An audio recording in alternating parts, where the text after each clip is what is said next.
All right, this morning, Newark Liberty International Airport enters its sixth straight day of flight delays. FlightAware.com says 28 flights have been delayed today already. Another 56 have been canceled.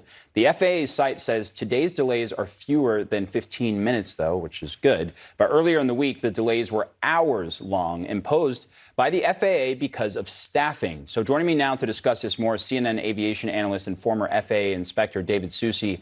David, thanks for being here. The backlog at Newark Airport started on Monday. I mean, what do you make of how this is all playing out, and do you anticipate it getting worse? Well, I do anticipate it getting worse. There's quite a few issues that are going on. There were some maintenance issues, some things going on at the airport as well. So it's not only about staffing, but the fact that it is about staffing says a lot of things. One is that the air traffic controllers have kind of had enough. They're not going to work this overtime anymore. There's more retiring going on right now than there has been before. They're selecting where they want to work.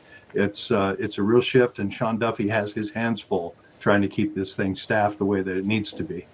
And, you know, the air traffic controller shortages have been well documented for years now, and not just obviously at Newark. They're clearly dealing with it, but countrywide as well.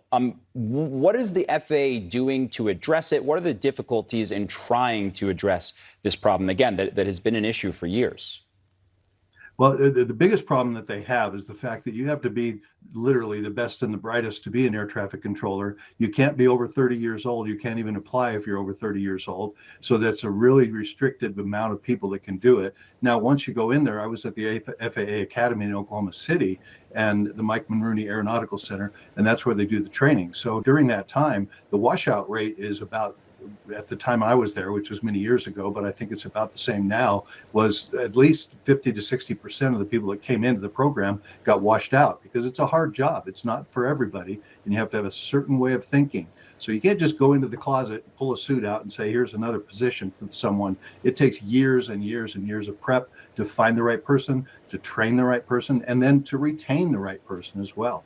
A lot of challenges. And, you know, there's always a lot of layers of things going on at once. You know, you have what the FAA is doing, you have what the airlines are doing, you have what passengers are essentially left with or what they're dealing with. And this weekend, United Airlines says it's canceling 35 daily round trips from Newark Airport. The fact that they're already announcing that, does that signal anything to you? How should we be reading into that? Well, the person I know that's doing that is the CEO of United Airlines, and I think it's a bold move. I haven't really heard of this before, to say, hey, we don't think that the FAA, it shows that there's no confidence from the airlines that they're going to be able to maintain these schedules. So they're protecting their passengers. They're stepping out and saying, if you guys can't support us, then we cannot maintain our schedules. So we're looking forward on that.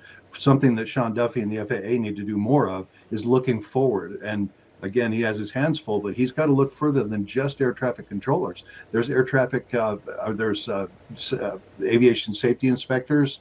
There's a lot of depth to the FAA, which is also shorthanded. The air traffic controllers are just the front end, the front line, if you will. But there's a lot of other staffing in the back of the FAA that still needs to be filled as well. And, you know, we're not quite to Memorial Day, but the summer travel season is essentially here as far as people booking flights. Do you expect this issue, or how are you looking at this issue, to potentially have ripple effects across other major airports? I mean, I guess the question in all of that is how should the FAA be preparing? How should airlines be preparing when clearly there are some issues here? Well, the biggest problems we've had in the past have to do with union issues, and the fact that unions usually say, hey, we're going to strike during these high peak periods. So they need to foresee that. They need to understand that they need to retain these people and make sure that they're happy with their positions, where they work, what they do, and how their schedules look. They can't continue to work 6 days a week, 10 hours a day, over and over for years and years, and expect people to stay on the job. David Susi, really appreciate the time and perspective. Thanks for being here. Meanwhile, this